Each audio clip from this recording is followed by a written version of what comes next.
бүгін біз жиі ұмытылып кететін, бірақ қарым-қатынасты бірден суытатын, ер адамды әйелден алыстататын 10 әрекет туралы айтамыз. Бұл тізімді оқып шықсаң, өзін-өзі тексеріп, керісінше жақындауды қалайтындарға өзгеріс енгізуге болады. Ал ендеше бастайық. Ең бірінші, үнемі сұрақ қойып бақылап отыру. Кім менсің, қайдасың, неге жауап бермедің деген сұрақтар бір-екі реттен соң шаршатады. Ер адамдарда жеке кеңістікті бағалайды. Сен оған сенім білдірмесең, ол ара алыстайды. Сен де солай жек көресің ғой. Ал екінші, шектен тыс талап қою, барлық уақытты бар деп күту.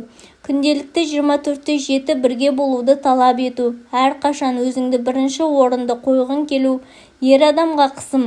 Ол бірте-бірте өзіне тыныс алатын орын іздейді. Бірақ тым бос болма, баланс керек. Үшінші, тұрақты түрде сын айту, төмендету. Кішкентай қателіктерді жиі көтеріп, сен әрқашан осылайсың десең, мотивация емес, тозу келеді. Құрметпен көтермелеу әлдеқайда тиімді. Төртінші, эмоцияларды манипуляциялау, суықтық кінә арттыру. Қатты дауыс, суық мінез, бәрі сенің кінәң деген стиль адамды қорғалауға мәжбүрлейді. Айналып келгенде ол қатынас сақтауды тоқтатады. Бесінші, өз ойыңды білдірмеу, барлығын өзі шешсін деп күтіну.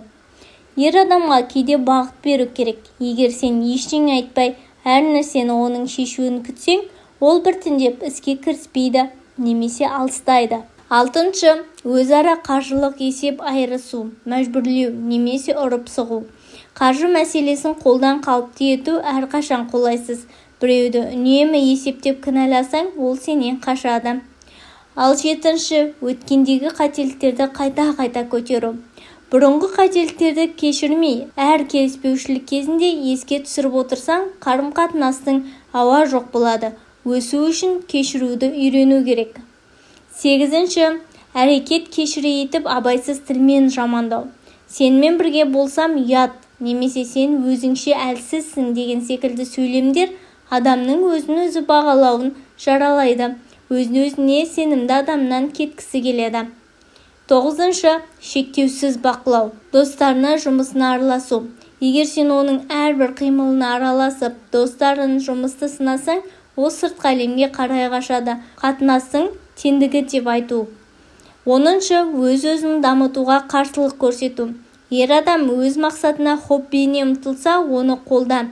Жаппай бұғаттап, неге саған бұл керек десең, ол рухын шектеу сезеді және алыстайды. Мысалы, ол футболға барады, сен қалады деп ойласаң, осыны сен футболшы боласың ба деп мазақ қылма. Қолдасаң, ол саған керемет қорған болады. Ескеретін нәрсе, бұл әрекеттердің бірі ғана емес, жиынтығы адамды алыстатуы мүмкін. Бірақ жақсы жаңалық, керісінше әдеттер де оңай қалыптасады.